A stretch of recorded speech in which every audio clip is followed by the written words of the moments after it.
Gloria a Jesús. Que Dios bendiga a la iglesia. Amén. Que Dios los bendiga más. Amén. Poderoso Dios, estamos más que gozosos con la oportunidad que el Señor nos regala de estar aquí compartiendo con ustedes. Le damos gracias a Dios primeramente y a la hermana, a la sierva que se acercó para la invitación. Agradecemos a los pastores por recibirnos en su iglesia. Es la primera vez que estamos por esta área, así que nos gozamos con esta bendición. Para aquellos que no me conocen, respondemos el nombre de Alfredo Velázquez. Me acompaña mi amada esposa, Yuleisi Soto, que levanté la mano. Mi hijo es Said, poderoso el Señor. Y pertenecemos a la iglesia pentecostal Jesucristo Piedra Angular del pueblo de Aguadilla, nuestro pastor Omar Lugo. Así que, sin más preámbulos, yo lo invito a que me acompañe en la escritura en Segunda de Tesalonicenses. Segunda de Tesalonicenses. Gloria al Señor, lo gozamos en ver al hermano José Chico, un placer conocerle en persona, lo apreciamos mucho, así que hermano, no pierda esa oportunidad que le ha presentado, por eso el Señor. Segunda de Tesalonicenses, capítulo 2. El tema que vamos a estar discutiendo es la apostasía en tiempos del fin. Yo voy a estar dando una presentación, usted puede seguirme en la pantalla. Si hubiese alguna duda, al final vamos a estar con el pastor contestando las preguntas. Así que vamos a estar considerando 3 versículos, Segunda de Tesalonicenses, capítulo 2, versículo 1 al 3. Cuando usted lo encuentre, me responde con fuerte amén. Amén. Poderoso Jesús. Dice la palabra en el nombre del Padre, del Hijo y del Espíritu Santo. Amén. Amén. Pero con respecto a la venida de nuestro Señor Jesucristo y nuestra reunión con Él, le rogamos, hermanos, que no sean sacudidos fácilmente en su modo de pensar, ni se alarmen ni por espíritu, ni por palabra, ni por carta, como si fuera de nosotros, en el sentido de que el día del Señor ha llegado.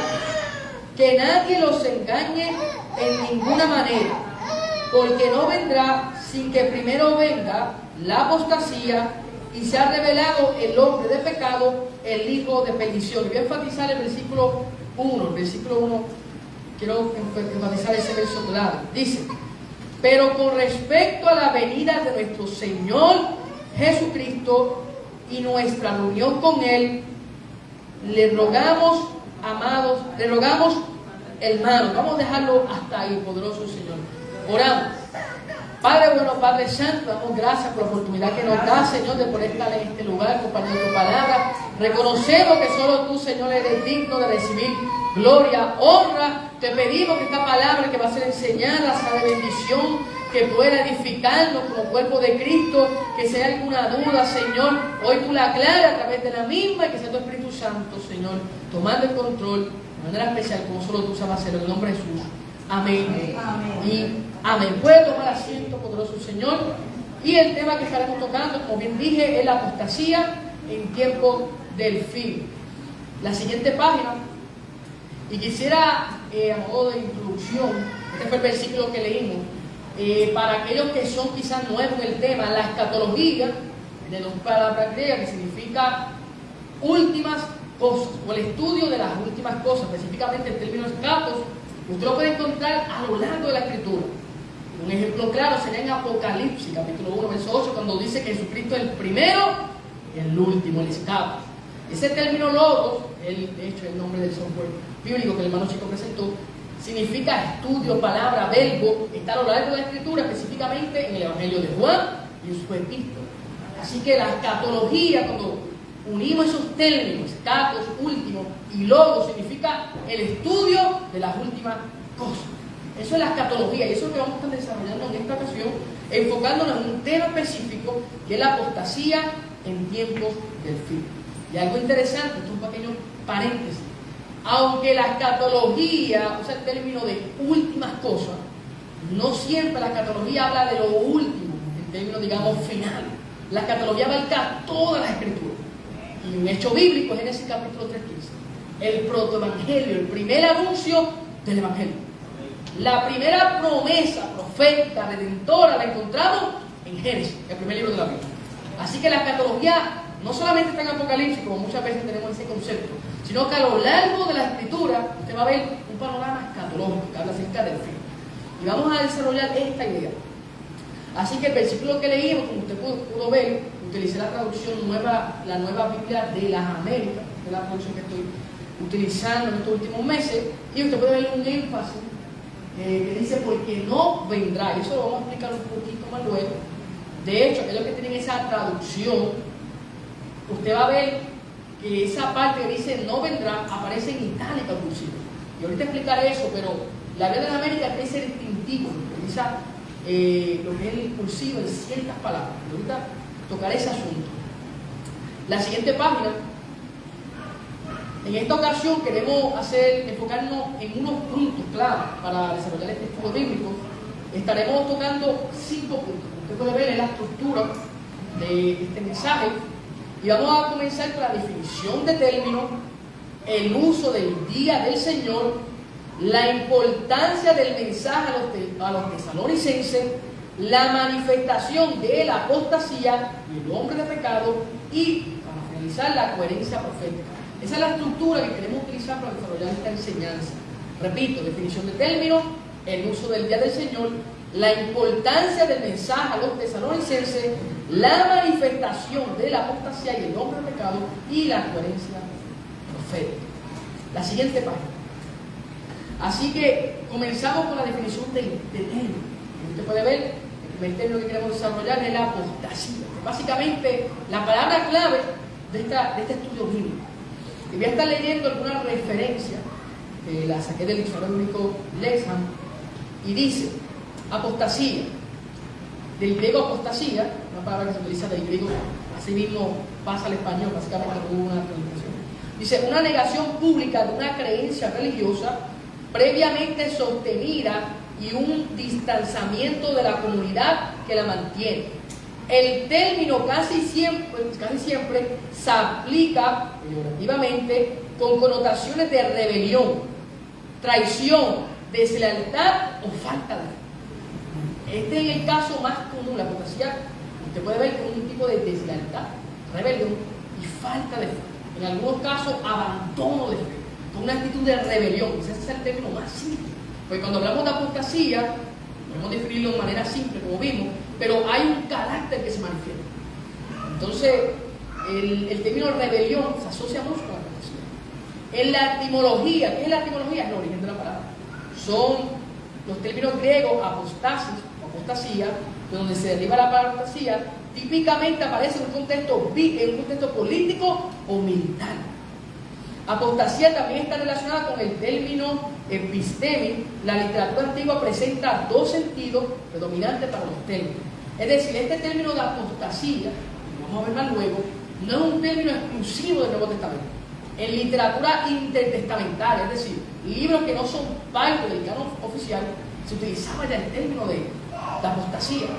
Y los historiadores que son relevantes, digamos, para los inicios de la iglesia, como Josefo, utiliza el término, porque apostasía era un término que hablaba de una rebelión militar. Es interesante eso. La rebelión en el sentido de desobediencia a un rey o superior o deserción durante un conflicto. También hay varios términos hebreos para referirse a la apostasía. Y aquí, aunque no voy a leer todo, pero ojo a esto, porque la apostasía está, como ahorita dije, a lo largo de la Escritura. O sea, el mensaje de escatología está a lo largo de la Escritura, y aún esta idea de la apostasía también usted la puede encontrar en el Antiguo Testamento. No es un asunto exclusivo del Nuevo Testamento, es un asunto que se ve por lo largo de la Escritura. Específicamente, y meditaba en la palabra en el día de hoy, en el caso de Génesis, usted puede ver un personaje bien interesante que estuvo viviendo en un tiempo de apostasía. Y me refiero a Enoc. Cuando el hombre había quedado en pecado, Génesis 3, y usted va adelanta la historia, el hombre expulsado del huerto, vemos la maldición sobre la creación, sobre la serpiente, vemos el juicio parcial, digamos, sobre el hombre que ahora tenía que sudar, sufrir, la mujer dolor de parto, etc. Vemos que ya en Génesis 4 ocurre el primer asesinato. Caín mata a su hermano Abel, un hombre de fe, ilustrado en Hebreos capítulo 11, Caín, un hombre que tipifica esa rebelión, esa maldad. Y cuando vamos avanzando, ya en Génesis 5, vemos que el hombre comienza a inclinarse al mal. Y esta inclinación al mal lo que causó, podemos decir, fue que el hombre le diera la espalda a Dios. Y acuérdense de algo, aunque el hombre había sido expulsado del huerto, el hombre tenía conocimiento de Dios. Yo estoy seguro que Adán se encargó de enseñar a sus hijos acerca de Dios. Por algo Abel estaba adorando como hacía. O sea, Adán se encargó de presentar al Dios verdadero, al Dios que lo creó y lo plantó en el huerto. Pero vemos que había una rebelión humana. Y esta rebelión siguió en aumento. Y ya en Génesis 5, aparentemente, esa generación que salía de Caín, de Cam, toda esta generación se estaban corrompiendo. Había un remanente de la generación de Sem. Sin embargo, vemos que Génesis capítulo 5, verso 24, es un énfasis en un hombre llamado Enoc. Y este hombre, dice la Biblia, que caminó con Dios. Y en ese andar, duró 365 años, Dios se lo llevó. Fue traspuesto, dice el libro de Hebreos, fue traspuesto para no ver muerte. El primer hombre que vence la muerte fue Enoc. O sea, esto estaba dando una prefiguración de algo venidero. Porque vemos que en el huerto, ¿cuál fue lo que ocurrió, el problema? La muerte. El hombre peca y experimenta la muerte, no física pero espiritual. Ahora estaba alejado de Dios. ¿Y cuál fue lo primero que hace el hombre? Se esconde. Porque cuando hay muerte espiritual, el hombre intenta huir de Dios. Pero ¿qué hace Dios en Génesis capítulo 3? Lo busca, lo encuentra. El hombre utiliza, usted sabe la historia, utilizó hojas para taparse, buscando la manera de justificarse por su propia fuerza, digamos, pero Dios lo cubre con un sacrificio animal, con su sangre. O sea, Dios estaba ya mostrando ese amor, esa misericordia. Sin embargo, vemos que el hombre comienza a rebelarse, había rebelión. Y en este sentido había una apostasía, la gente comenzó a dar la espalda a Dios. Y en ese escenario de apostasía, donde la gente le había dado la espalda a Dios, se levanta un hombre llamado Enoc. Y este hombre fue arrebatado. Mira qué interesante esto. Venció la muerte. O sea, ya desde Génesis 5 estamos viendo que aunque la muerte se había introducido, Dios era capaz de vencerla. Y ya vemos el caso de Enoc. Así que Enoc caminó en un tiempo de apostasía. Y esto es importante porque a lo largo de la Biblia había apostasía. En el caso de los reyes, usted ve que había unos buenos, y de momento venía un rey y caminaba en apostasía. En el caso de Acab, con Jezabel, se fueron a los ídolos, y así sucesivamente, el caso de Manasés, que fue uno de los reyes, etc. Así que siempre había una apostasía, una abandono de la fe, una actitud de rebelión en contra de Dios. Y por eso es importante entender que cuando la Biblia habla de apostasía en este contexto, no necesariamente habla de la apostasía que la Biblia presenta a lo largo del programa bíblico, o la apostasía que el propio Pablo habla en su epístola. En 1 de Timoteo capítulo 4, dice Pablo, pero él dice, usted va al texto, dice, pero el Espíritu dice claramente. O sea, estaba hablando de manera profética. Pero el Espíritu dice claramente que en los posteros días muchos apostatarán de la fe. Y esos posteros días, ¿cuándo iniciaron? En el momento que Cristo llegó a la tierra, en su advenimiento, en la primera venida, dice la palabra, específicamente en 2 de Pedro, que Cristo fue inmolado como un cordero sin mancha desde antes de la fundación del mundo para ser manifestado en los posteros días. Los últimos días comienzan desde que Cristo a la tierra. Y desde el momento de las epístolas paulinas, en este trayectoria de la iglesia del primer siglo, ellos estaban viviendo los últimos días. Por eso la apostasía ya había llegado. Ellos estaban viviendo una disertación de fe. Créame que no todos los cristianos se mantenían fieles. Había muchos cristianos que profesaban y de momento apostataban. ¿Por qué? Porque es interesante entender lo siguiente. Obviamente la apostasía en nuestro contexto y contorno está más incrementada en aquellos tiempos. Porque a medida que el Evangelio avanza, más personas confiesan a Cristo, pero a la vez que mucha gente confiesa a Cristo, muchos se rebelan contra el Evangelio. Esto lo vemos en el caso de Hechos capítulo 8. Felipe llega a Samaria, le predica a la gente, se convierte en muchos samaritanos, pero vemos un Simón Mago, que aunque aparentemente había confesado la fe, ahora quería lucrarse del Evangelio. Y muchas de las personas que hoy denominados como apóstatas hacen algo similar a este hombre llamado Simón el Mago. O sea que estamos viendo una apostasía en nuestro tiempo. No podemos negar eso. Pero la apostasía de Tesalónica, lo que Pablo está hablando, está ligado a un concepto. Y es el anticristo, el día del Señor. Eso es lo que vamos a definir. En la siguiente página, ahí vamos a ver lo que es el nombre de pecado. ¿Por qué quiero hacer este énfasis? Porque cuando usted va a Tesalonicense, y ahorita voy a tocar más ese aspecto, habla de la apostasía y la manifestación del hombre de pecado. Y ahí hay una conjunción, en griego será kai, una conjunción, eso une los dos temas. No está separado. Muchas veces pensamos que llega la apostasía y pasa un lapso de tiempo y de momento se va a manifestar el anticristo. No es el caso. Porque como ahorita le expliqué, la apostasía siempre está en el momento de Pablo. Pero hay una apostasía final. Y esto es importante porque la Biblia, quizás usted se ha percatado, pero no ha entendido el término. La Biblia presenta una tensión de escatológica, conocida como el ya, todavía. La Biblia presenta ese panorama, es decir, usted es salvo, pero todavía no es salvo. Pero usted en Cristo es salvo. De hecho, es justificado, ha sido adoptado como hijo, ha experimentado la adopción, ha experimentado la reconciliación, la remisión, ha experimentado una santificación posicional. Usted es santo ya, como en el caso de Corintios, pero está en un proceso de santificación. Sin embargo, aunque usted es salvo, estando en Cristo, somos salvos por su gracia y misericordia, aún así esperamos una consumación de la salvación. Por eso Romanos capítulo 13, versículo 11 dice que ahora está más cerca nuestra salvación que cuando creímos. ¿Por qué? Porque dentro del paquete de salvación hay una glorificación. Y esto es lo que Pablo habla en 1 Corintios capítulo 15, versículo 51 en adelante. Este cuerpo mortal espera un revestimiento. La glorificación es la etapa final de la salvación.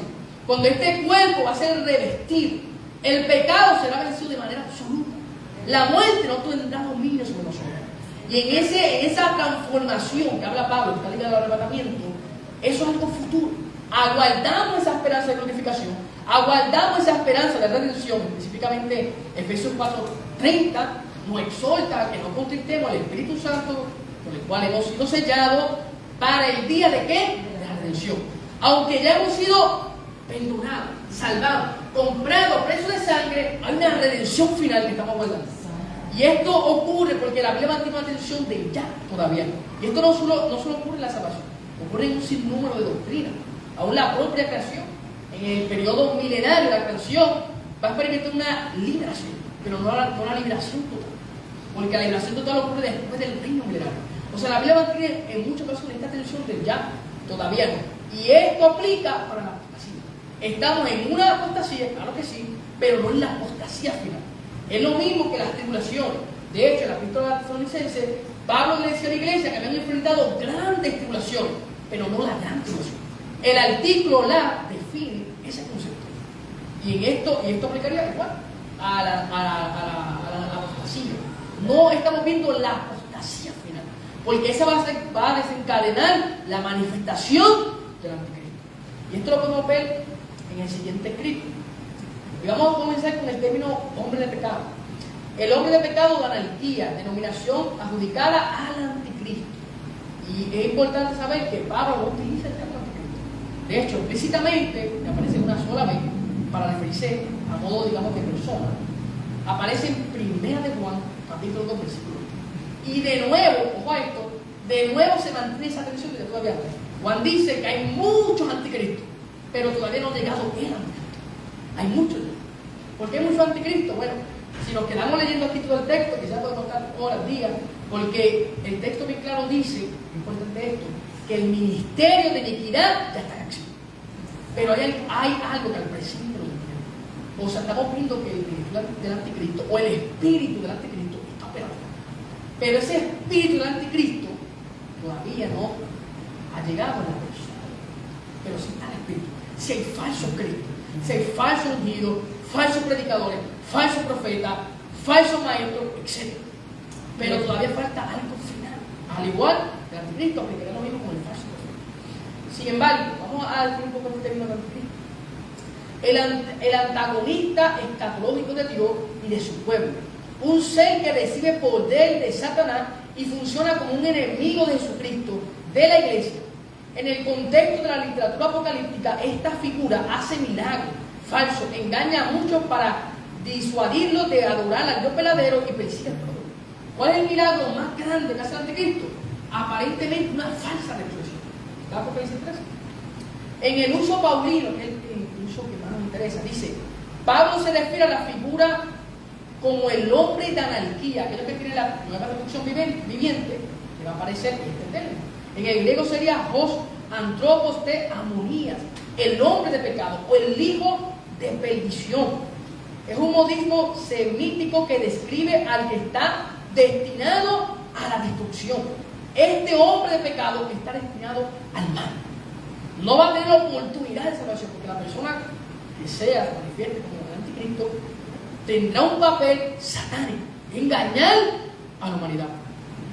Pero la iglesia tiene una esperanza. Yo no sé cuánto está esperando el anticristo, pero la iglesia tiene una esperanza diferente. El mundo quizá está esperando un gobernante que nos saque las soluciones, que arregle las cosas. Pero la iglesia sabe que el gobierno perfecto viene por manos de Jesucristo. La iglesia sabe que el único que puede arreglar es, y cuando hablo de arreglar, hablo en todo el sentido de la palabra, aspecto social, en todo, es Jesucristo.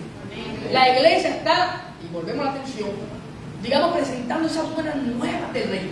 Y el reino, claro que sí tiene efecto social.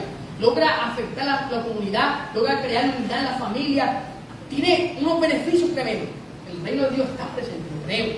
Sin embargo, para que este reino funcione a totalidad, hace falta que Cristo esté en la tierra reinando.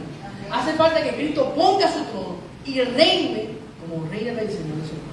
Así que mientras esa venida llega, la iglesia avanza en la predicación del Evangelio, avanza en la buena nueva, pero todavía entendemos que no podemos, digamos, posicionarnos como una iglesia vencedora en el sentido, en el sentido de que puede conquistar naciones, áreas políticos, conquistar esferas, etc. No podemos hacer eso.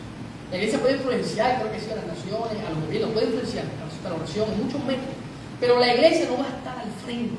Esta doctrina que se enseña muchas veces que la iglesia está conquistando los poderes, que la iglesia está, digamos, rigiendo, como reinando aquí en la tierra, a veces lo que hace es crear una visión distorsionada.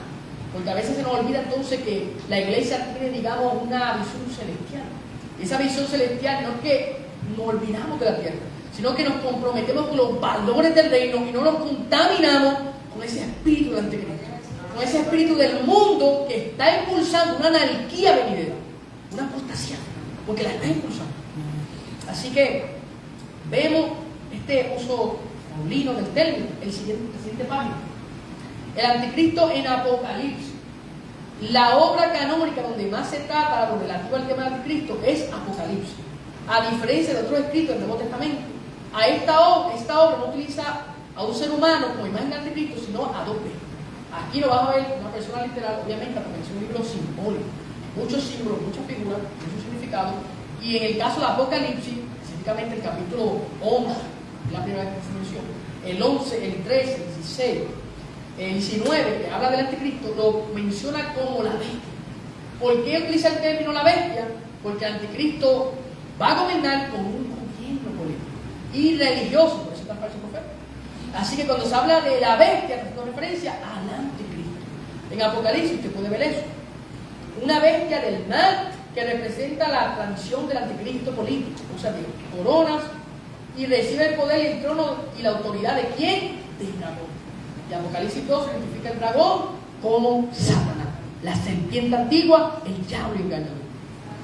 Una bestia de la tierra que presenta la tradición del anticristo religioso ejerce autoridad de la primera bestia y como aquellos de los cuales Jesús habló, usa su poder para realizar señales, en griego simeia, y engañar a las personas llevándolas a adorar a la primera bestia. Imagínense que aquí en la tierra, cuando venga esa apostasía final, cuando se manifieste el anticristo, como el enemigo siempre imita lo de Dios, él va a tener simulando una trinidad satánica.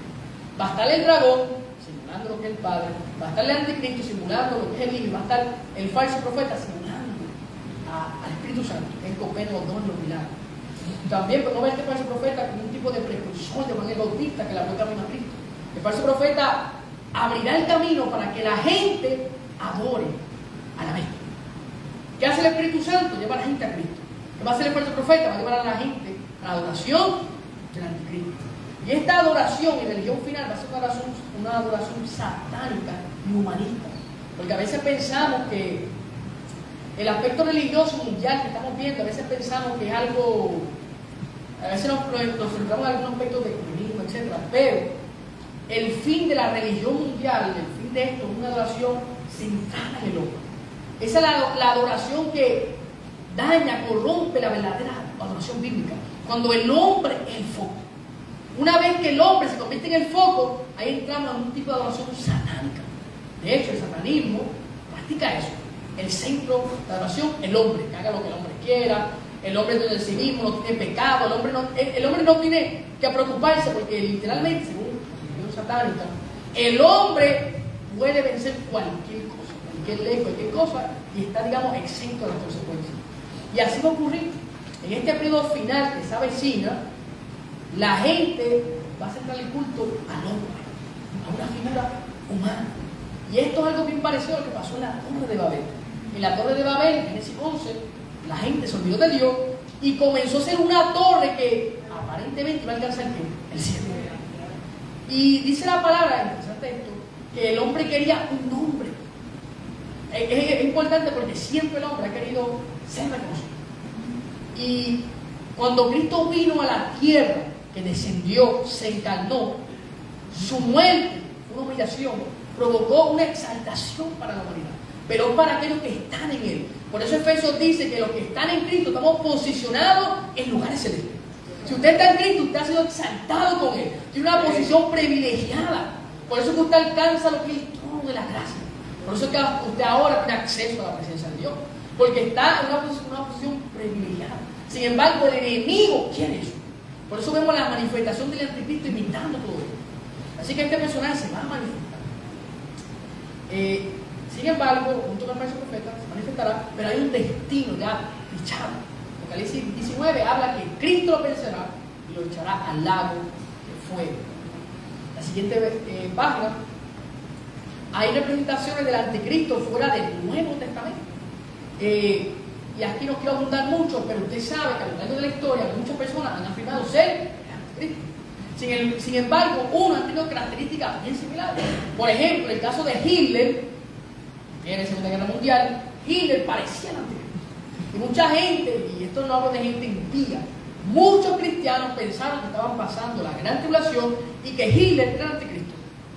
Y era que, y yo lo entiendo, porque a veces pensamos no, que estaban mal, ¿no? Es que literalmente lo que estaban pasando, ellos se identificaban con esa generación, se identificaban con esos juicios, esa persecución. Sin embargo, este hombre, cuando digo que es el anticristo, no cumple los requisitos del anticristo venidero, porque esta apostasía y esta manifestación del hijo de pecado se va a dar cuando ocurra el día del Señor. Y aquí queremos entrar en este tema. La siguiente página. El día del Señor. ¿Qué es el día del Señor? Esto es bien importante que usted ponga atención. Aquí entramos quizás en la parte más importante. El día del Señor. El día del Señor como tiempo de restauración y juicio por Dios. El día del Señor representa un tiempo de restauración y juicio por parte de Dios. El día del Señor abarca dos aspectos. Muchas veces nosotros nos hemos limitado a este concepto como algo simplemente de juicio. Pero el día del Señor tiene, abarca lo que es la restauración, la recompensa, que nos veremos luego, y el juicio. Siempre que se habla del Señor, siempre hay juicio. Sin embargo, si usted lee los profetas del Antiguo Testamento, siempre que había juicio, había restauración. Dios nunca enviaba juicio porque sí.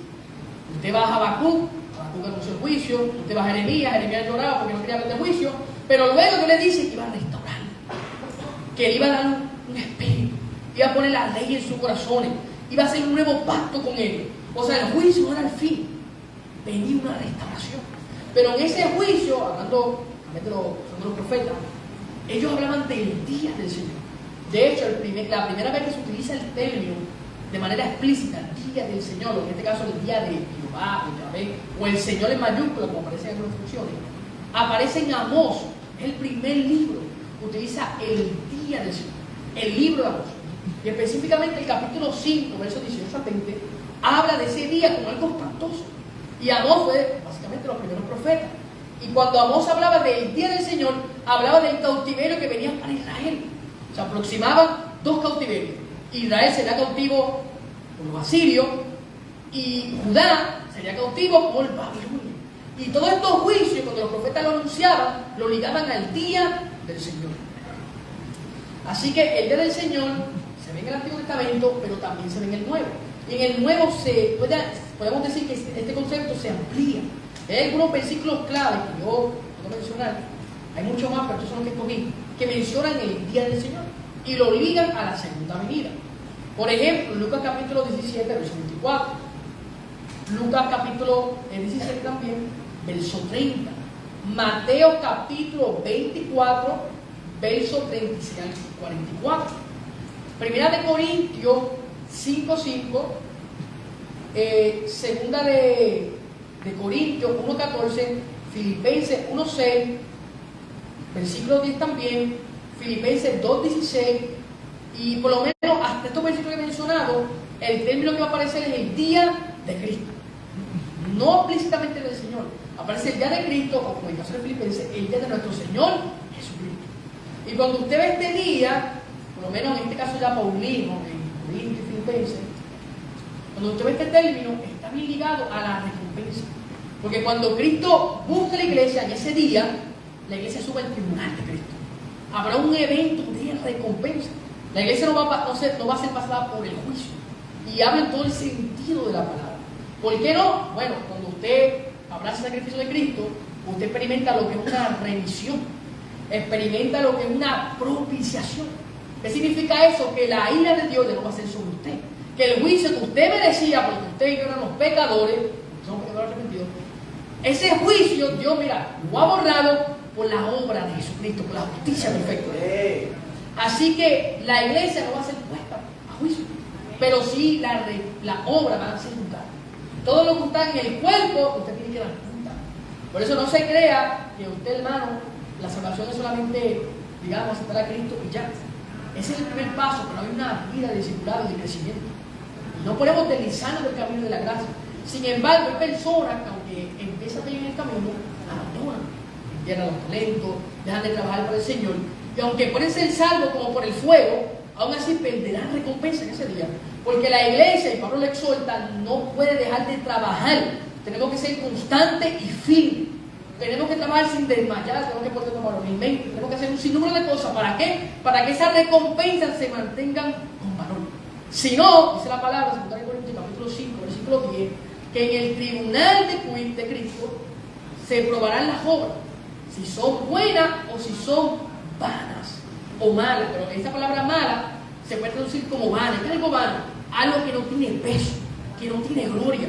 Imagínese usted haciendo obras en el nombre de Dios, pero cuando usted llega al cielo, Cristo le diga, esto no cuenta, porque no fue la perfecta voluntad de Dios.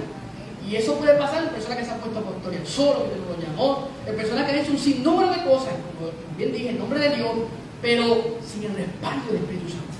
¿Cuántas cosas usted puede hacer, hermano? Usted puede llegar a una iglesia sin el Espíritu Santo. Se puede hacer, y eso es una señal de que hay apostasía. La gente llena en iglesia, Choliseo, etc., a nombre de Dios, pero muchas veces escasea ¿qué? La presencia del Espíritu Santo.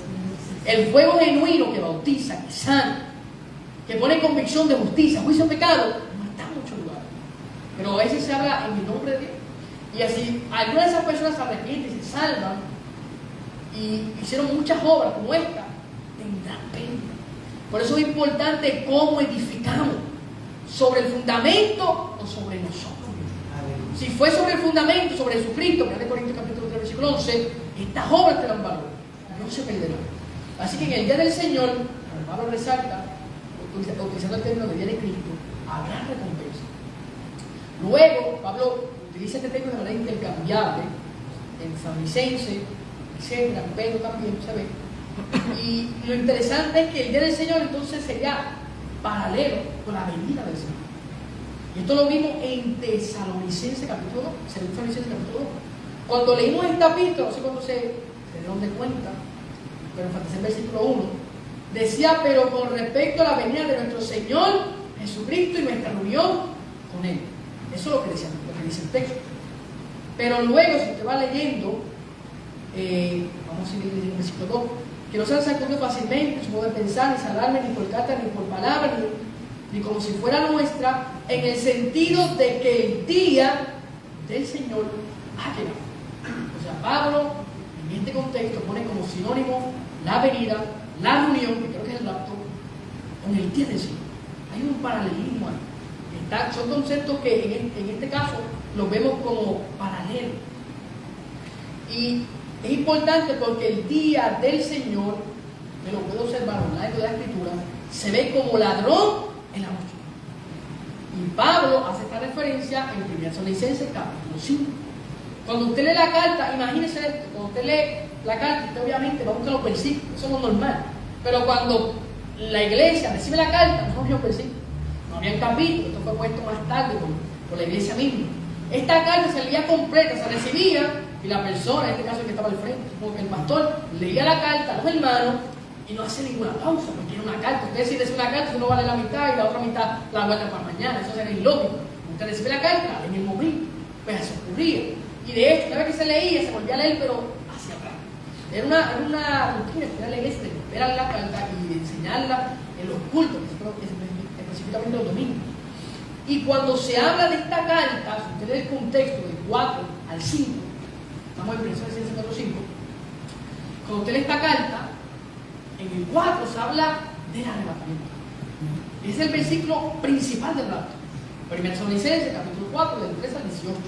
Pero cuando entramos al capítulo 5, entramos al día del Señor. Y dice la palabra que vendrá como ladrón en la noche. Vendrá como ladrón. Podemos buscarlo para ver un poquito de contexto. 1 Tesalonicenses, capítulo 5. No hay algunos versículos, sé que el tiempo avanza. Capítulo 5. 1 Tesalonicenses, capítulo 5 dice: ahora bien, hermanos, y esto es importante porque ese ahora bien, cuando Pablo lo usa, hay un cambio de enfoque. Primero habló del rapto, de esa esperanza bienaventurada, de esa esperanza de resurrección, de esa esperanza de reencuentro, y ahora se espera. Ahora bien, ese ahora bien, cuando Pablo lo utiliza, creo que lo usa en 8 ocasiones, en el griego un peridé, es un cambio de enfoque del tema. Y ahora dice, hermano, con respecto a los tiempos y a las épocas, no tienen necesidad de que les escriba nada. Pues ustedes mismos saben perfectamente que el día del Señor vendrá así como ladrón en la noche. Que cuando estén diciendo paz y seguridad, entonces la destrucción vendrá sobre ellos repentinamente como dolores de parto a una mujer que está encinta y no es capaz. ¿Cómo estará la gente diciendo paz y seguridad? ¿Cómo estaban los días de Noé? Comía, vendía, se casaba, había casamiento, había paz y seguridad. Pero ¿qué se estaba anunciando? Un juicio. Era un diluvio, era algo raro, aparentemente no había caído un diluvio de esa magnitud, entonces ni siquiera había llovido. Se anunciaba algo extraordinario que hace la gente: comían, casaban, daban casamiento. En términos simples, vivían la vida tranquila. Cuando se diga paz y seguridad, cuando el hombre esté normal, como lazo vendrá ese día. Y cuando venga, vendrá como ladrón. Sin embargo, que sigue leyendo el contexto, a la iglesia no le tomará por sorpresa, porque la iglesia no anda en tinieblas, anda en luz. Y como andamos en luz, ese día no nos tomará por sorpresa. Lo importante es, pero lo interesante es que el término como ladrón habla de esa idea que será algo sorpresivo. Ninguna persona que la prueba de la casa está esperando al ladrón. De hecho, si supiera que la trompetería, dejaría la casa prendida, dejaría la policía y hiciera algo. Pero nadie está esperando que venga una ladrón normal, porque no sabe la hora que viene. Y alguna persona se ha experimentado eso, algo malísimo obviamente, pues sabe que vienen de sorpresa.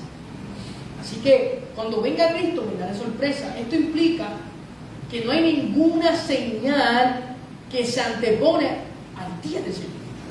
Hay señales, pero ninguna se puede anteponer a esto. Y me voy a explicar acerca de esto.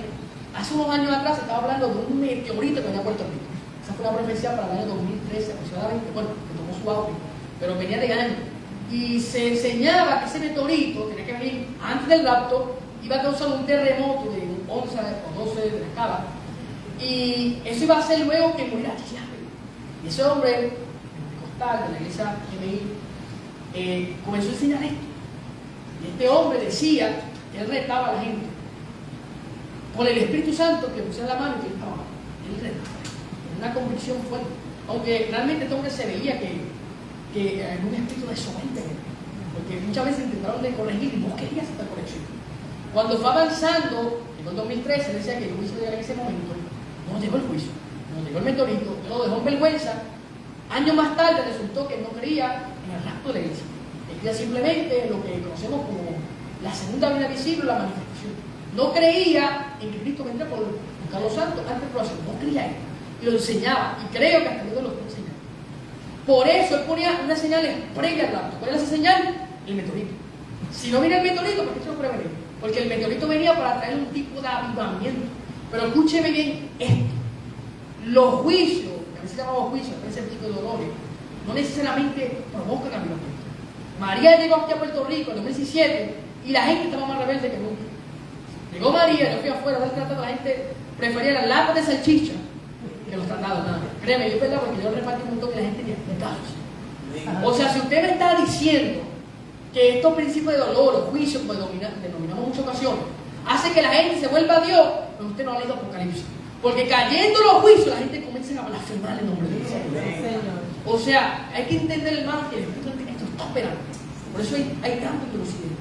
Y causó, y vimos esto terrible que pasó con María, hemos visto esto que pasó con la pandemia, y la gente que han hecho, muchos han dado la. Sin embargo, hemos visto destellos de cambiamiento, porque la iglesia, hermano, que espera a Cristo es una iglesia muerta. Todo aquel que clama a Dios, todo aquel que busca a Dios, va allá. O sea, nosotros no tenemos que esperar que nos ponga una apostasía, un libertinaje, una mortandad para decir que Cristo viene. La iglesia que Cristo viene a buscar está avivada, está encendida, está limpia, santa y sin mancha, esperando la resurrección. Gloria a Dios. Sin embargo, no para el pecador, no para la iglesia, estas cosas que ocurren deben de crear una conciencia profunda. Deben de hacernos, en un sentido, despertar si estamos durmiendo. Porque muchos cristianos duermen espiritualmente. Y cuando estas cosas pasan, debemos clamar más a Dios, buscar más al Señor. Sin embargo, es difícil que el pecador esto lo acerque. Porque la mejor manera de usted acercar a alguien a Cristo, escuche bien esto, no es a través de describirlo de todas las señales, eso puede. Pero hay gente que no conoce a Dios, no le sirve y sabe más de las cosas finales que usted mismo. Van a YouTube, averiguan y saben un montón de cosas. La mejor manera de que un pecador venga a Cristo es hablando del Evangelio, de la cruz, de la gracia, de la resurrección. Al tercer día dejó la tumba vacía. Y no queda ahí. Ascendió al cielo. Se posicionó como rey, sumo sacerdote y prometió volver. Ese Evangelio, esa buena nueva, pueden hacer a través del respaldo del Espíritu Santo que el pecador venga a Cristo. Pero si usted le habla simplemente de las señales, es posible que esta gente no. Porque a veces cristianos no entendiendo, imagínense en la fuerza. Por eso hay que entender que el mensaje siempre del Evangelio está enfocado en Cristo, no las señales. Amén. Las señales no son el foco de la escatología. De hecho, las señales lo que nos ayudan es a velar, a estar despiertos, a orar sin cesar. Pero las señales no son el foco. Y a veces creemos que las señales están puestas para saber qué día preciso viene el Señor. Y Jesucristo fue enfático, dijo que el día y la hora de la cosa. Esto significa que por más señales que pasen, usted va a poder terminar tanto como Cristo. Porque las señales y el sermón de los olivos, es claro que esto tiene un énfasis de que estemos despiertos, que velemos, como las vírgenes, que tengamos aceite. Para eso siempre las señales. Pero no necesariamente son el foco del mensaje. Hay personas que cuando hablan de las señales, y yo lo he oído, sacan a Cristo fuera. Hablan de los juicios y hablan de una escapatoria, pero el mensaje no es una esperanza, no es un reencuentro. El rapto, búsquelo en Tesalonicenses. El mensaje del rapto es un mensaje de reencuentro, de esperanza. ¿Qué decía Pablo? Consólense los unos a los otros con estas palabras. Luego habla del Señor, pero aún así habla del día del Señor. Habla que no estamos puestos para ira, sino para salvación. Siempre el mensaje de escatológico de los últimos tiempos brindará más esperanza que pánico. Si usted está viendo la escatología con un mensaje de pánico, pues usted está, desconectado de la Biblia. Usted tiene que ser como el libro de Isaías, de Corintios 12:32, entendido los tiempos. ¿Y qué significa eso? Cuando los de Isaías sabían lo que tienen que hacer. Usted ve la señal, usted ve que está en los últimos tiempos, usted debe saber lo que tiene que hacer para Señor. Las señales para ubicarnos, pero no necesariamente marcan el fin. Las señales nos guían al fin, pero no marcan el fin. El fin del camino es Cristo. La iglesia debe caminar a eso, poniendo la mirada en el autor y consumador de la fe, para que no caigamos del camino, para que no abracemos una apostasía, un libertinaje. Tenemos que enfocarnos en Jesucristo. Si la iglesia se enfoca en Jesucristo en los últimos tiempos, le garantizo que participaremos de todas las bendiciones que el Señor Daniel. La siguiente página. Aquí vemos el día de Cristo, el día del Señor y el día de estos términos, como ahorita hablé, se pueden ver como sinónimos, aunque a veces hay diferentes enfoques. El día de Cristo se enfatiza más en la recompensa, el día del Señor en el juicio, y el día de Dios, que ahorita el pastor lo leyó, tiene un enfoque en la restauración. Ambos hablan del mismo concepto. Ahora bien, el día del Señor, que es que estamos enfatizando, que menciona Pablo, es importante. ¿Por qué? Les quiero leer algo que está escrito aquí abajo. Estos términos son sinónimos intercambiables y está ligado al día de Jehová, de Yahvé, como está mencionado en el Antiguo Testamento. Pero, ojo a esto, el término día del Señor en el Antiguo Testamento es más un concepto que una designación temporal. Antes, cuando se utilizaba este término, no había un tiempo específico. Es decir, el día del Señor podía durar un día, cuando tenía el juicio, podía durar varios días cuando estaban en momentos de guerra, pero no había un tiempo específico. Ahora, el día del Señor no es simplemente un concepto como antes, sino que ahora sí tiene una designación en sentido de tiempo. ¿Por qué ocurre esto? Porque el día del Señor está ligado a la última semana de la profecía de Daniel. El día del Señor se liga a esa última semana, o número 70. En el libro del profeta Daniel, capítulo 9, versículos 24 y 27, se habla de 70 semanas que están determinadas para Jerusalén, Israel, y para el pueblo de Daniel en todo sentido. Y esta semana se cumplen hay diferentes formas. O sea, primero se ven 7 semanas, luego 62 semanas, y una última que se quedó como, digamos, en modo stand-by. Se quedó como en pausa. Esa última semana va a desencadenar lo que es la manifestación del anticristo. Porque esta última semana no se ha cumplido, porque Cristo murió en la cruz y digamos que trajo una interrupción a esa última semana.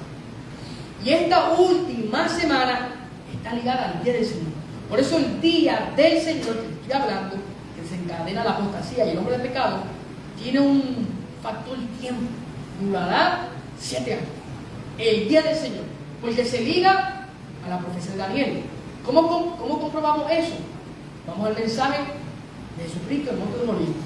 Cuando Jesucristo comienza a hablar de los principios de dolores, habla en el capítulo 24 de Mateo, específicamente del versículo 15, de la abominación de su amor. Esa abominación, cuando ocurra, dice Cristo que habrá gran tribulación, como nunca la ha habido en la historia. ¿Qué está haciendo Jesucristo? Bueno, de hecho, lo hace explícitamente. Dice, y menciona a Daniel, el que le entienda lo que habló el profeta Daniel. Él está asociando, es un mismo, Mateo lo escribe, está asociando la última semana, la profecía de Daniel, con el día de la venida o el día del Señor. Así que cuando ocurra este día, el día del Señor, habrá 7 años de tribulación. Y en esos 7 años habrá apostasía y habrá la manifestación del anticristo, que tendrá su parte climática con la abominación desoladora. ¿Qué es lo que va a hablar Pablo en Tesalonicenses? Usted puede volver a 2 Tesalonicenses, capítulo 2, y si usted lee los versículos, yo leí simplemente hasta el 3, pero vamos a leer unos poquitos de versículos, no hay capítulo completo, pero vamos a leer unos pocos de versículos para que entiendan, porque yo creo que cuando Pablo escribe en Tesalonicenses, lo que está haciendo es buscando los dichos de Jesús de nuestros libros, utilizándolo. Si usted se fija, habla de doble de parto, habla del Señor, todo esto Cristo habla. Y no solo eso, sino que habla del templo. Según Tesalonicenses, capítulo 2, versículo 4. Está hablando del anticristo. Dice, este se opone y se exalta sobre todo lo que se llama Dios o es objeto de culto. De manera que se sienta en el templo de Dios, presentándose como si fuera Dios. Esta manifestación es la abominación desoladora que habló el profeta Daniel, que está ligada a las 70 semanas, que también está ligada en varios capítulos, como el capítulo 11. Y Pablo utiliza esa idea de Daniel, que Cristo la mencionó, la abominación desoladora, y la aplica ¿para cuándo? Para el día del Señor. Así que el día del Señor, que va a desencadenar una apostasía final, que va a manifestar al hombre de pecado, y ese hombre de pecado va a traer esos juicios terribles, esas persecuciones grandes que se han ido presentando en el libro de Daniel y en varios profetas. Sin embargo, para que usted entienda algo, la Biblia en muchas ocasiones presenta lo que son tipos o prefiguración. Daniel, en su periodo, en la historia de Daniel, antes de llegar al Nuevo Testamento, hubieron persecución. Y se levantaron hombres como anticristo. Y si usted lee un poquito de historia, en los libros de Macabeo, se habla de Antíoco Epífanes, un hombre que también provocó un tipo de abominación en el templo judío, en el segundo templo, en el de Nehemías y Esdras. En ese templo, este hombre puso un sello, y ahí hubo un sacrilegio. Y este hombre, llamado Antíoco Epífanes, está en la historia, básicamente cumplió parcialmente la abominación desoladora. Pero cuando usted ve que Cristo cita de nuevo la abominación desoladora, usted sabe que tiene un cumplimiento, entonces, ¿qué? Futuro. Si el cumplimiento se hubiera cumplido con Antíoco Epífanes, Cristo no hubiera citado la profecía de Daniel. Y no solamente la cita, la liga al día del Señor. ¿Cómo sabemos eso? Cuando usted va a Mateo 24, Jesucristo está hablando del día de su venida. Y ese día de su venida, como vimos en Tesalonicenses, es el día del Señor.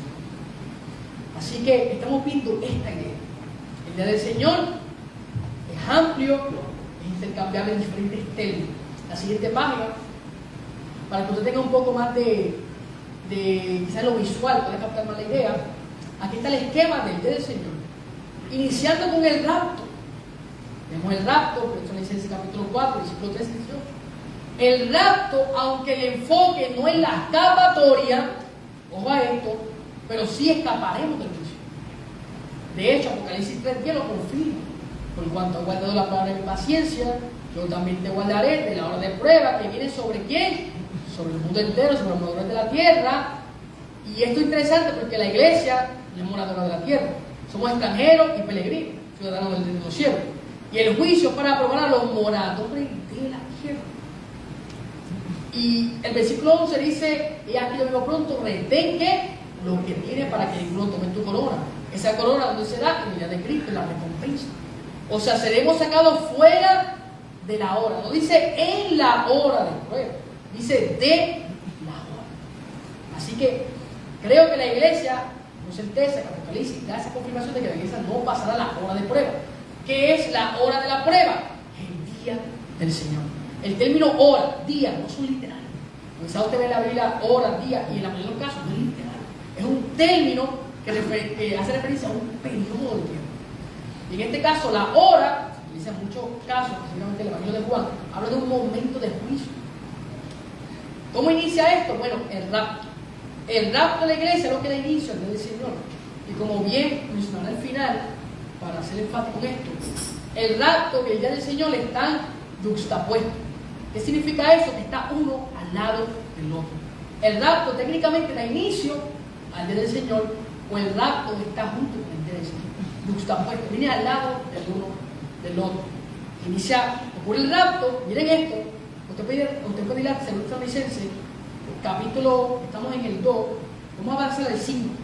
Dice: no se acuerda de que cuando yo estaba todavía con ustedes les decía esto. Ustedes saben lo que lo detiene por ahora, para que sea revelado a su debido tiempo, porque el ministerio de la iniquidad ya está ¿qué? En acción, solo que por ahora lo detiene, solo que aquel que por ahora lo detiene lo hará hasta que él mismo sea quitado de en medio. Luego dice: entonces será revelado ese impío. Ahora mismo hay algo que detiene ¿qué? El anticristo, esa manifestación. Que van a quedar una apostasía, la manifestación del anticristo. ¿Qué está deteniendo eso? La iglesia. La iglesia arrebatada, junto con el Espíritu Santo. O sea, el Espíritu Santo hasta la iglesia inicia el día del Señor. O en ese momento, el que lo detiene fue quitado, ahí viene la manifestación del anticristo, el día del Señor. Pero mientras la iglesia esté, no hay día del Señor. Y esa era la problemática de los tesalonicenses. Ellos creían que estaban en el día del Señor. ¿Por qué creían eso? Porque estaban recibiendo grande persecución. Se veían en un tiempo tan catastrófico que pensaban que el día del Señor estaba, y que en un sentido ellos habían perdido esa oportunidad de ser arrebatados, de ser arrebatados, porque ahora estaban recibiendo ¿qué? El juicio. Pero Pablo les aclara, dice: no, ustedes no están en el día del Señor. ¿Por qué? Porque no ha llegado la apostasía que desencadena la manifestación del anticristo.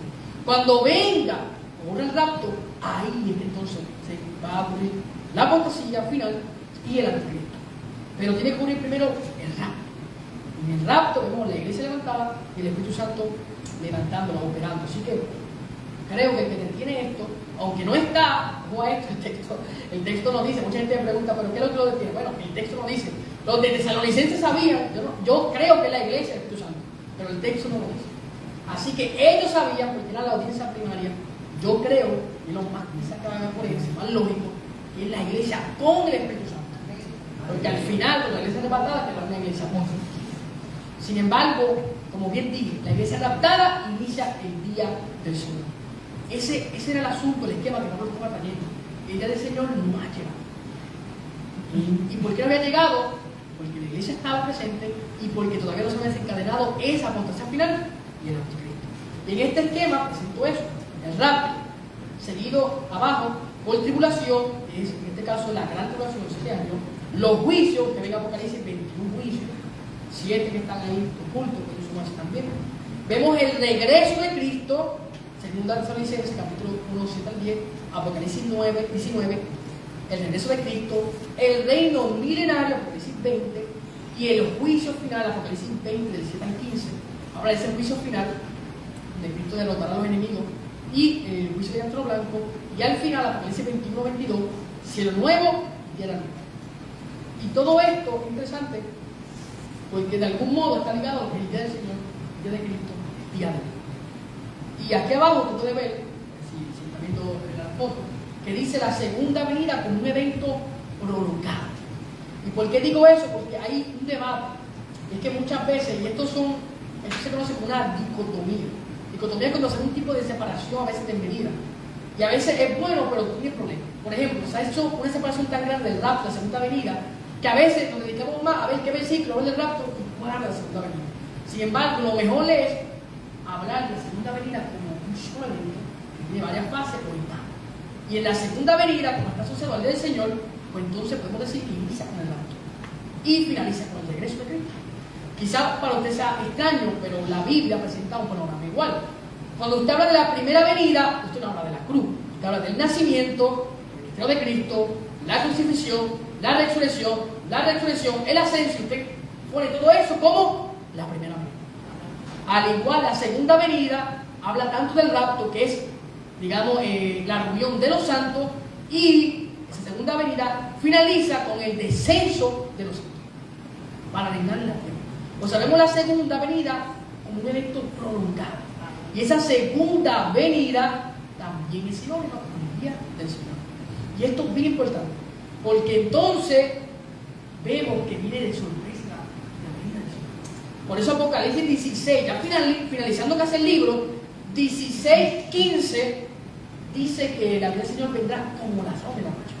Y usted dice, ¿pero qué pasa aquí? La iglesia no está en la población. ¿Por qué Juan le está hablando a la audiencia en el capítulo 16, diciendo que la venida del Señor vendrá como ladrón? Porque su venida, esa segunda venida, tiene estructura fácil, es sorpresiva. Aunque al final, digamos, la manifestación gloriosa, podemos saber que tiene una señal que acompaña, aún así, como la segunda venida es un evento prolongado, pero no sabemos cuándo ocurrirá. No sé si me están entendiendo, me están, ¿verdad?, siguiendo el libro. Pero esa forma es más fácil para presentar la doctrina del arrebatamiento. Porque si creamos este tipo de dicotomía de rapto, y se va a separar los versículos, en muchas ocasiones podemos crear un tipo, digamos, de debate. Eso es lo que ha causado en mucha gente. A veces la gente se centra más en demostrar que el rapto es pretribulacional y no se enfocan tanto en la esperanza que aguarda ese día. Y a veces los debates se centran solamente en demostrar eso. Y como ahorita le especifiqué, este es el asunto que Pablo resuelve en Tesalónica. Esta enseñanza trae consolación. Si el rapto te trae confusión, hay un desenfoque. Así estaba el Tesalonicenses, confuso, porque no estaban entendiendo el día del Señor. Pero cuando usted lo entiende, te trae consolación. Y usted puede ver esta unión que hace Pablo, y la palabra consuelo es muy dominante en la epístola. Primero, cuando finaliza el tema del rapto, en Tesalonicenses 4, verso 18, dice: consolaos los unos a los otros con esta palabra. Es importante porque si usted lee el versículo 13, ellos tenían una tristeza tremenda. ¿Cuál era la tristeza? Que habían muerto sus seres amados y los de Tesalónica no sabían si se iban a reunir por ellos. Pero de momento cambia el enfoque. Ahora, aunque Pablo les contesta, así mira, se van a reunir con sus seres amados, a una resurrección de muertos, Cristo vendrá, especifica todo el orden, pero aún así finaliza ese mensaje de esperanza diciendo, estaremos siempre con Él. No con los seres amados, siempre con ¿quién? Con Jesús. El enfoque cambia. Porque quizás usted está pensando, wow, Cristo viene a reunir con mi padre, que falleció, con mi madre que falleció, etc. Pero lo más importante es que usted se va a reunir con Cristo. Ese es el enfoque del arrebatamiento. No es que va a tomar un juicio, es que va a ver a Cristo cara a cara. Y eso es esperanza. Eso nos da motivo para proseguir, para seguir anhelando esa venida. Le veremos tal como Él es. Esa es la esperanza. Pero a veces vemos el arrebatamiento como un escape. Y a veces el mensaje se pierde el enfoque, pierde la esencia. Por eso estoy tratando de explicar esta estructura. Entonces, cuando usted va leyendo el 18, el capítulo 18, habla de consolado. Y cuando usted va al capítulo 5, que leímos algunos versos, habla del día del Señor. Pero acompáñenme en el 5:11. Acompáñenme para que vean lo siguiente. 5:11.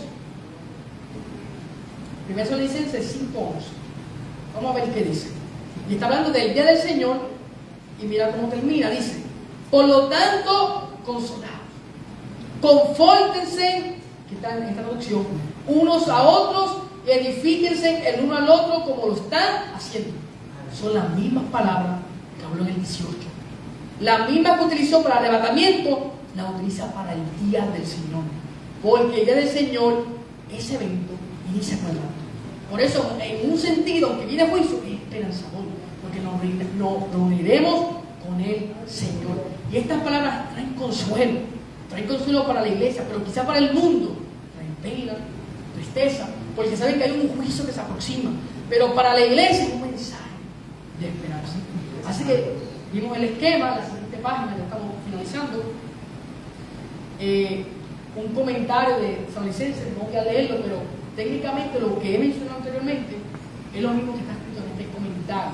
Y es que la iglesia de Tesalonicenses, en el capítulo 2, Pablo le vuelve a recordar lo que le han dicho en el capítulo 4 y 5. Ellos sabían perfectamente que el día del Señor vendría como la buena señal. Sin embargo, se lo olvidó. Por eso él comienza a recapitular. Porque es que a veces, usted es Eclesiastés, a veces la opresión entorpece el saber.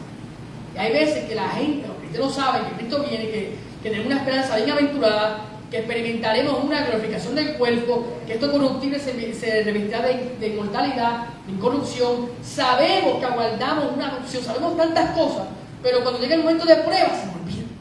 Y así estaba la iglesia. Por eso es que tenemos que tener el valor de esta doctrina. Cuando usted esté desanimado y sienta quizás apostatar, irse del camino, un acto de rebelión, piense en esa esperanza, que pronto usted va a ver a Cristo, cara a cara, se va a reunir con sus seres amados. Es un mensaje esperanzador. La siguiente página, recapitulación acerca de la apostasía y el hombre del pecado. Esto es básicamente para resumir lo que hemos enseñado. Como hemos visto, aquí usted puede, yo debo ver la página para usted puede ver algunos versículos apuntando, están ahí en la pantalla. La apostasía y el hombre del pecado van ligados. Como ahorita le mencioné, hay apostasía, lo sabemos. Usted puede ir a cualquier mirar, salir de su contorno, ir a otro lugar, a otra iglesia. Usted puede observar que hay apostasía, no podemos negarnos. Y es triste, porque la realidad es que la apostasía liga un montón de pecados. Específicamente, Pablo enumera los pecados. Pecados sexuales, pecados horrendos, etc. O sea, la apostasía es algo triste, porque muchas veces intentan manchar el testimonio de la iglesia. Pero la apostasía final va a ser la peor, porque va a manifestar ese hombre de pecado, el hombre más impío será ante Cristo. Pero la iglesia tiene una esperanza mejor. No estamos puestos para esa vida. No estamos puestos para ver este desenlace final. Si usted está esperando una apostasía final, pues yo, hermano, quisiera que hoy usted cambiase su enfoque y esperase mejor un avivamiento final. No sé cuándo quieren que Dios la vive, pero yo espero, hermano, que Dios la vive, haga algo con la iglesia. Yo no estoy esperando que la iglesia se mantenga en un espíritu, digamos, de dormitar, de silencio. Yo creo que el Señor puede hacerlo con la iglesia, avivando. Pero nos toca a nosotros, los ministros, porque Pablo le dice a Timoteo que aviva el fuego, y inicia con él, aviva el fuego. Nos toca a nosotros avivarnos, porque la iglesia que Cristo viene a buscar está avivada. Así que, más allá de ver este panorama de apostasía, debemos darle un panorama profético en el sentido de estar despierto. Esa es la idea, estar despierto como la Virgen prudente, teniendo aceite de reserva. ¿Cómo se logra eso? Con la vigilancia. Y ese es el enfoque de la señal. Que estemos despiertos, que estemos velando. Que no estemos esperando, digamos, los juicios, sino que estemos esperando la redención final, poderoso Señor. La siguiente página, aquí continuamos con esta idea que ya la hemos desarrollado. La siguiente página, la llegada de la apostasía y el tiempo final. Aquí algo que quiero hablar brevemente, y es que ahorita usted vio que cuando leí la palabra en los versículos clave, usted pudo ver en 1 Tesalonicenses capítulo 2, en el versículo, estamos en el versículo, capítulo 2, versículo 2, hablamos que decía, buscando por el versículo 3, disculpen, que nadie lo engañe de ninguna manera, porque no vendrá sin que primero venga la apostasía y se ha revelado el hombre de pecado, el hijo de perdición. Usted vio, recuerda que yo lo puse arrancadito, puse lo que sería un gordo, en letra un poquito más gorda, y le especifiqué que por lo menos mi Biblia, esta es la Biblia de América, esta no es la Reina Valera, en esta Biblia aparece en itálica o cursiva. ¿Por qué aparece así? Porque en los manuscritos más antiguos ese término no vendrá, no está. Pero eso se conoce, aquí está el término, se conoce como una elipsis. Eso es, lo voy a leer textualmente, omisión de un segmento sintáctico cuyo contenido se puede recuperar por el contexto. Es decir, ese término no vendrá, no está en lo original. Y a veces cuando nosotros leemos eso, lo vemos de manera secuencial. Pensamos que primero viene la apostasía, entonces luego viene el hijo de pecado, entonces luego viene el día del Señor. Creemos que el día del Señor es lo último, pero así no es que se lee el texto. Se podría leer de otra manera, y voy aquí a leer textualmente esto. Dice, por consiguiente sería mejor conjeturar algo como, porque aquel día no llegaría sin que antes hubiera apostasía.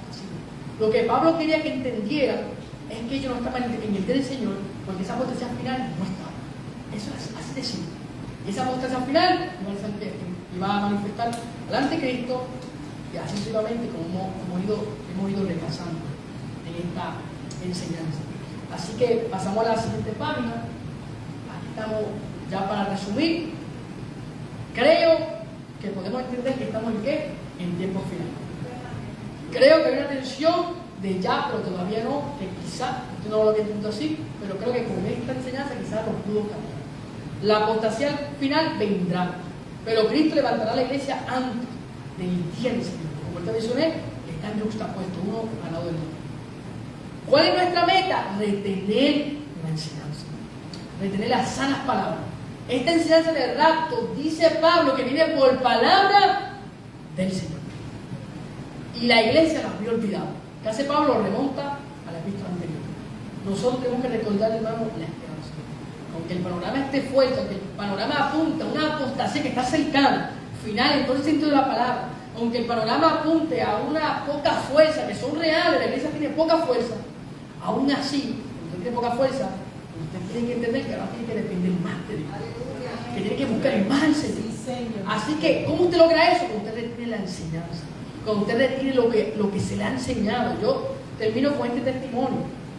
Yo en mis tiempos, años atrás, me dedicaba al atletismo y estuve básicamente unos 6 años corriendo. Mi padre siempre ha sido atleta toda la vida.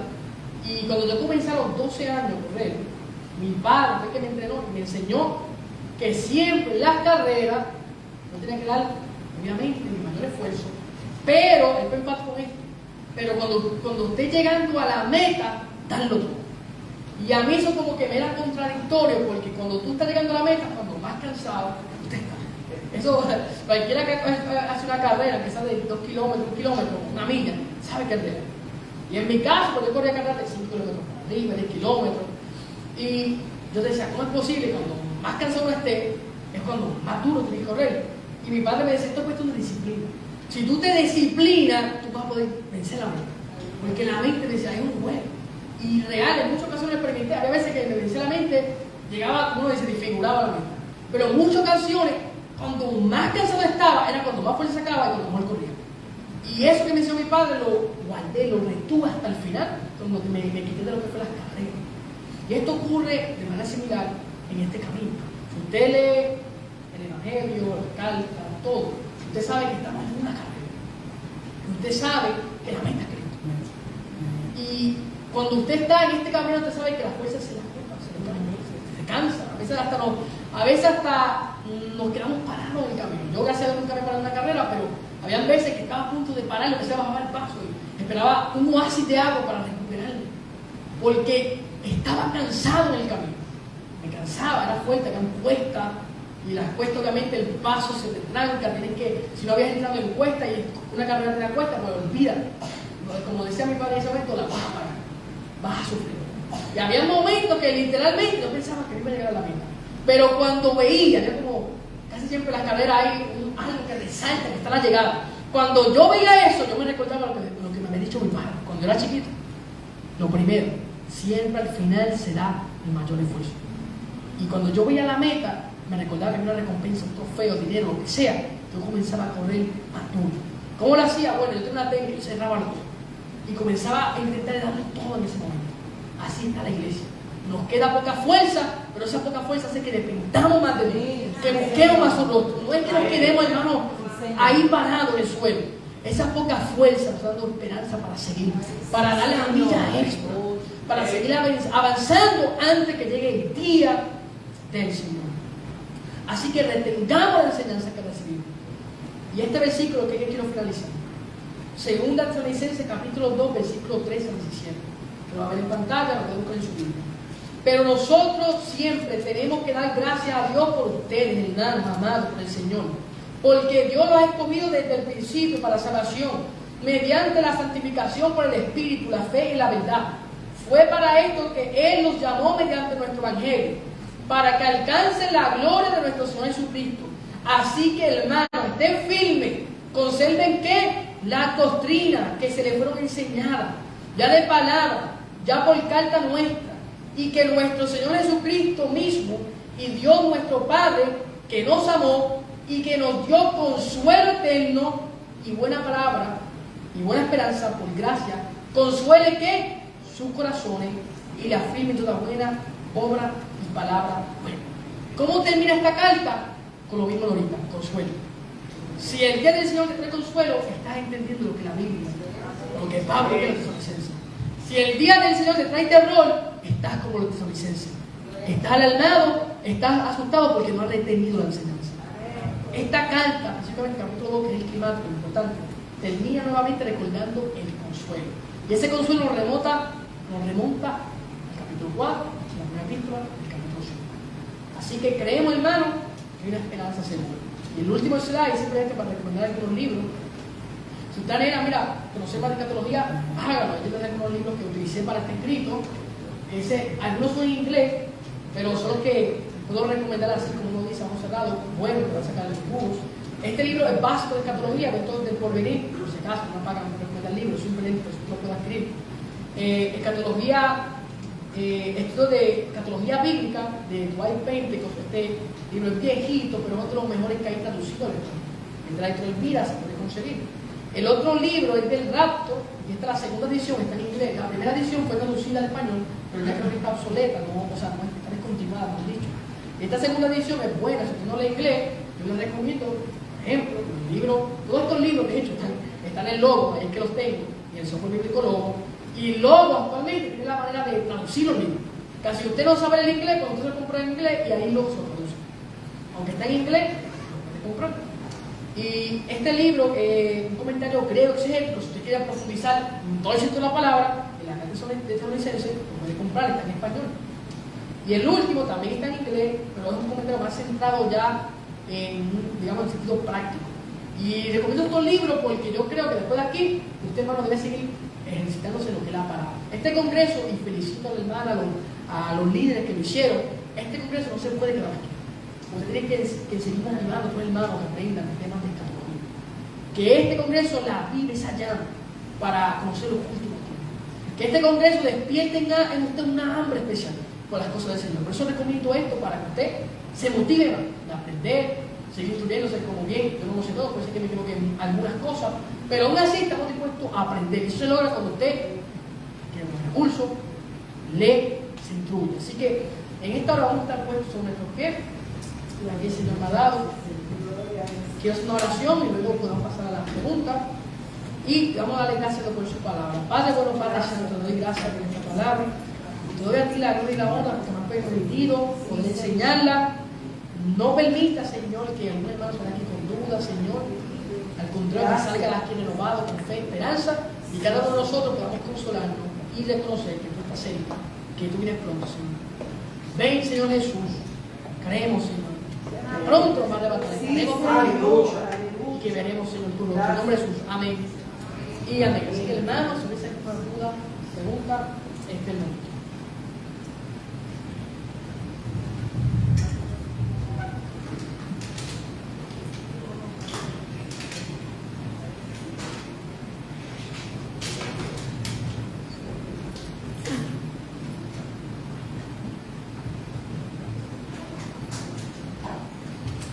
Gloria a Jesús. Me confirma si hay un hermano que tiene alguna duda, pregunta. Amén. Usted ahorita habló acerca de que cuando Cristo venga a levantar su iglesia con el Espíritu Santo, ¿verdad? Mas sin embargo, no tenía entendido que si el Espíritu Santo levanta la iglesia, la presencia de Cristo, ¿verdad? La levanta. Mas, sin embargo, tengo entendido que el Espíritu Santo, aún en los años de la tribulación, está obrando. No es que se va del todo de la tierra, porque tengo entendido que para que aún los judíos vengan, la obra es que el Espíritu Santo los redarguye para que vengan entonces al final y también aceptar a Cristo.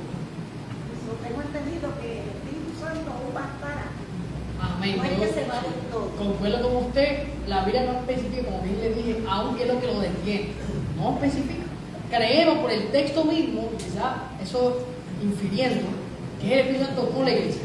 Y lo que sí entendemos que el Espíritu Santo ve con papel la redención, por lo menos ahorita menciona Efesios 4:30, que habla que Él es la arra de la salvación, la garantía, y Él, digamos, que va a participar en esa redención. Por eso creemos que levanta a la iglesia porque participa en la salvación como lo hacen las tres personas de la Trinidad. El Padre, digamos, por la salvación, el Hijo, la Espíritu, el Espíritu Santo obra aquí en la tierra y participará en ese momento de redención. Sin embargo, no hay ningún texto que diga que el Espíritu Santo no va a estar en la tribulación. Eso es una deducción por el caso de Tesalonicenses. Aunque hay una posibilidad, porque no vemos directamente al Espíritu Santo obrando, y de hecho, Apocalipsis 14:13 dice que se escuchó una voz desde el cielo, y era el Espíritu Santo hablando desde el cielo. Pero en el capítulo 2 y 3, cuando se habla el Espíritu Santo, le dice a la iglesia. Pero luego del 3, no dice el que tiene oído, oiga el Espíritu Santo, dice la iglesia, dice el que tiene oído, oiga. Ya no se ve la referencia activa del Espíritu Santo. Entonces, ¿qué implica esto? Quizás puede estar porque los dos testigos son resucitados y vino sobre ellos espíritu de vida, hicieron milagros, señales, hubo convicción de justicia, juicio o pecado en esas personas que se van a convertir.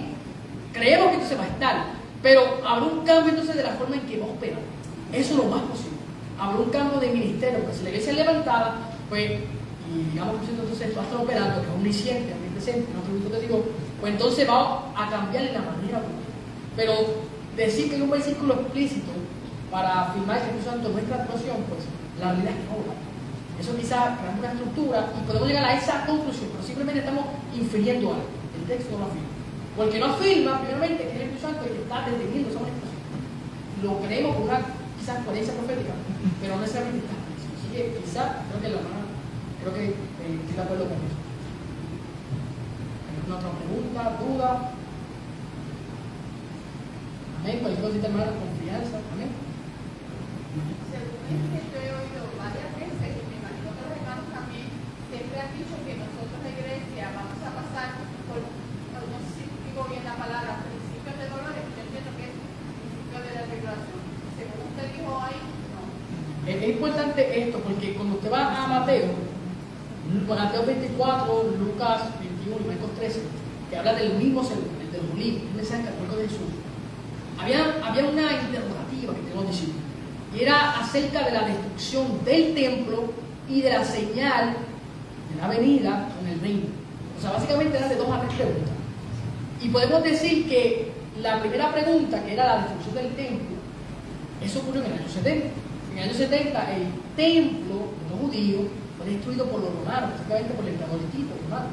En ese periodo, digamos, desde el inicio de la iglesia, desde el discurso de Jesús, hasta el año 70, todos esos principios de dolores que ustedes vieron, en los versículos, se cumplieron. José fue narra eso, era un historiador que había terremotos en esos tiempos, había persecución, literalmente todo. Así que estos principios de dolores funcionan como un tipo de patrón o prefiguración de algo mayor. ¿Y por qué hago este hincapié? Porque los principios de dolor es una alusión que se saca de los profetas, principalmente Isaías, y siempre está ligado al día del Señor o al momento donde Dios va a actuar en la tierra. Usted sabe que la historia del hombre no termina con el rapto. A través del rapto, por si usted vio el esquema, finaliza con cielo nuevo y tierra nueva. Pero la historia de Dios no se centra en un levantamiento, sino en el descenso de Dios. Dios descendió, se encarnó, y ahora cuando nos arrebate, cuando venga el rapto, aún así, Él va a descender con nosotros. O sea, la historia se enfoca más en un descenso. Y en ese descenso, hablando de esto, pues hay una restauración de la tierra. ¿Por qué una restauración de la tierra? Eso es lo que vimos en el día de Dios. Porque esta tierra va a ser procesada por fuego. Y el fuego, usted puede ver los profetas en confianza, Malaquías por ejemplo, el fuego es un elemento purificador, no destructivo. Y el fuego va a purificar la tierra. Y cuando usted va a Apocalipsis 21 y 22, usted ve la Nueva Jerusalén, es un tipo de Edén restaurado. Lo que se perdió en Génesis, Dios lo va a volver a restaurar. Un Edén renovado, restaurado, tipificando esa creación, esa habitación de Dios con los santos, gloria a Dios. Así que estos principios de dolor encadenan lo que sería el día del Señor. Y interesante porque podemos decir entonces que el día del Señor en el año 70 no ocurrió, pero vemos ese patrón. Ocurre la destrucción del templo y todos esos principios de dolor se estaban dando. Se estaban dando, pero no se estaban dando la magnitud que se dará en la tribulación. Por ejemplo, usted va a los principios de dolores de Mateo 24 y usted va a los primeros sellos de Apocalipsis, son paralelos. El primer sello arranca con un jinete montado en un caballo blanco. Eso creemos que es anticristo, engaño. Usted va a Mateo 24, como Jesucristo arranca el sermón, mira que no lo engañe porque tendrán que falso Cristo. Luego habla de guerra, nación contra nación. Usted va al segundo sello, un jinete, Bermejo, un caballo rojo, etc. Guerra. Usted va al otro, el amarillo, ahí va a haber hambre, peste. Usted va al sermón de los olivos, habrá peste, hambre, etc. Todo está ligado. O sea que el sermón de los olivos, aquí es donde quiero contestar la pregunta porque es muy intenso. El sermón de los olivos habla del principio de dolores. ¿Y qué hacen los principios de dolores? Anuncian un alumbramiento. ¿Cuál es el alumbramiento? La venida del Señor. Esa es la señal. Cuando Cristo se haga visible, es porque llegó el alumbramiento. Lo que estaba oculto fue puesto a la luz, que es la segunda venida en gloria, en regreso. Entonces, esos principios de dolores están anunciando que viene el alumbramiento. Por eso que los principios de dolores, aunque han ocurrido, funcionan como una prefiguración, como un patrón de algo final. Cuando venga el día del Señor de manera sorpresiva, esos principios de dolores se siguen dando sin interrupción o obligación desoladora hasta que llega el alumbramiento. Porque así pasa cuando vamos a lista de parto, que llega el principio de dolores, sigue en aumento, sigue hasta que nació el bebé. Cuando sale el niño que dio a luz, ahí llegó el momento. Ese momento será cuando Cristo regresa. Por eso que los principios de dolores terminan en el alumbramiento. Así que podemos decir que estaban ocurriendo, ocurrieron antes, funcionan como un patrón de configuración, pero tienen su parte quizás que más importante en el día del Señor. Así creo que es la más verdadera. O sea que la iglesia no va a pasar los principios. Ha pasado por ese dolor. A través de la No. Pero lo que habla ligado al día del Señor no lo va a pasar. No va a pasar. No lo va a pasar porque esos principios de dolores que hablan en el sentido que desencadena la presión desoladora hasta allá, lo que hace es crear un pacto. Eso no nos va a pasar. ¿Ve? Pero terremotos, etc. lo estamos pasando porque siempre ha servido como un patrón, como una prefiguración. ¿Ve? Pero esas señales, cuando comiencen a pasar y no tienen interrupciones, apuntan que vendrá el Hijo del Hombre. Por eso que la segunda venida, en el sentido del regreso visible, no será inminente como el rapto, porque todas las señales se están dando. de manera consecuente. Pero ahora, como la venida es inminente, puede ser que nosotros, digamos, pasemos a percibir un poco la señal. Aunque mucha gente habla de una convergencia. Es eso, que todas las señales se están dando al mismo tiempo. Eso es importante, porque antes se daba la señal. Siempre ha habido terremotos, siempre ha habido muertes, etc. Pero ahora hay una magnitud mayor. No solo eso, sino que se está dando al mismo tiempo. Yo creo que esto sirve como patrón, señalando lo que viene. Porque acuérdense que estamos en una tensión de ya todavía no. Estamos en los últimos tiempos, pero todavía no es el final, todavía no se ha consumado. Entonces, otra duda, pregunta. Amén. Si no hubiese ninguna otra pregunta, pues entonces pasamos al pastor. Gracias nuevamente por la invitación, por estar con ustedes. Damos la gloria y la honra a Dios.